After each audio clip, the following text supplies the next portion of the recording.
Shalom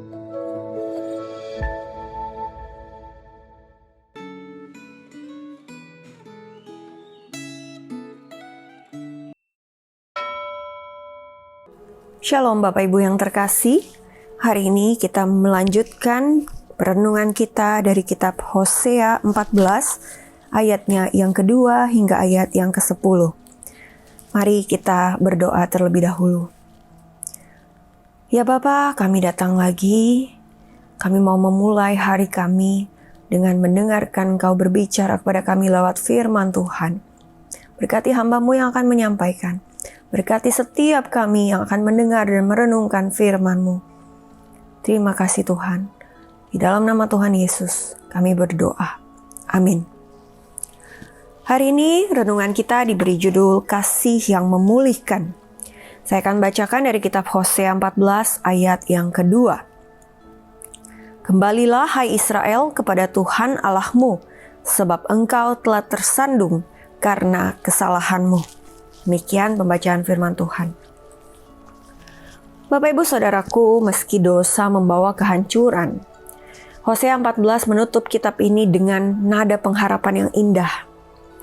Setelah pasal-pasal yang penuh air mata, pengkhianatan, tarik-menarik gejolak emosi yang dalam serta penghakiman, Allah tetap berseru, "Kembalilah hai Israel kepada Tuhan Allahmu."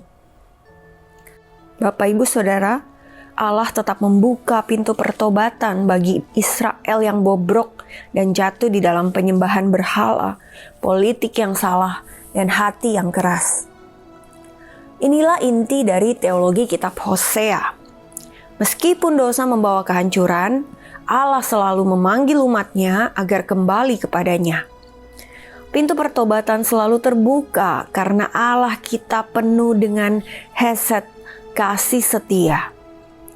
Pertobatan sejati bukanlah sekedar ritual atau korban bakaran, melainkan pengakuan jujur dan penyesalan yang tulus. Janji Allah di dalam bagian akhir firman ini sangat indah. Ia berkata, "Aku akan memulihkan mereka dari kemurtatan. Aku akan mengasihi mereka karena aku menghendakinya." Dalam terjemahan pertama, dikatakan, "Aku akan mengasihinya dengan sukarela." Kata sukarela menegaskan kasih Allah yang tidak bersyarat, bukan karena jasa manusia. Pemulihan yang Allah lakukan digambarkan dengan metafora alam, yaitu embun yang menyegarkan, bunga bakung yang merekah dan berakar kuat, pohon zaitun yang semarak, gandum yang tumbuh subur, pokok anggur yang berkembang, dan anggur Libanon yang harum. Ini semua adalah lambang kehidupan baru di bawah berkat perjanjian. Israel yang bertobat akan menjadi umat Tuhan yang subur dan berbuah. Mereka akan memancarkan keindahan rohani yang baru, stabilitas yang kokoh, dan reputasi yang kembali terhormat di mata dunia. Semua ini menegaskan bahwa hanya Tuhanlah sumber kehidupan dan berkat yang sejati. Ayat terakhir, di pasal 14 ayat 10, mengajak pembaca untuk merenungkan dan memilih jalan Tuhan, untuk hidup di dalam kasih setia Allah atau tetap tersandung di dalam dosanya. Allah sendiri telah memulihkan kita melalui pengorbanan anaknya yang terkasih. Kasih-Nya yang sukarela dan memulihkan mencapai puncaknya di atas salib, tempat murka dan kasih bertemu. Dari salib itu, mengalir hidup yang baru bagi setiap orang percaya. Karena itu respon kita bukan lagi didorong oleh ketakutan, melainkan oleh kesetiaan yang penuh syukur. Seperti embun yang menyegarkan pagi, demikianlah kasih Kristus sanggup memperbaharui hati yang kering.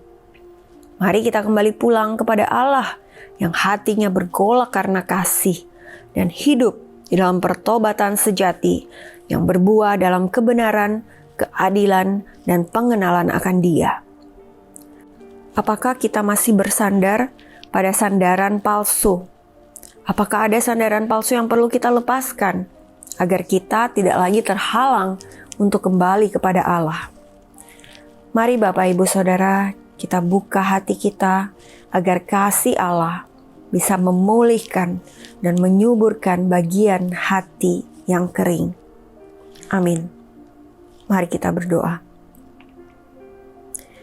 Ya Tuhan, kami bersyukur punya Allah yang seperti Engkau. Allah yang begitu penuh dengan kasih setia.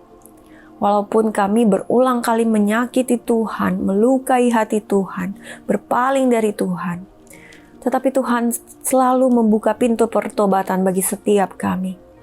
Karena itu hari ini Tuhan, biarlah setiap kami boleh sungguh-sungguh bertekad. Jikalau ada dosa yang masih kami lakukan, kami mau sungguh-sungguh bertobat. Bukan hanya sekedar kata-kata, tetapi dari dalam hati kami dengan tulus mau bertobat dan kembali kepada Tuhan. Kami mau memulihkan lagi hubungan kami dengan Tuhan. Berkati kami ya Bapa, terus pimpin hidup kami, terus mengandalkan Kau di dalam hidup kami. Di dalam nama Tuhan Yesus, kami berdoa. Amin.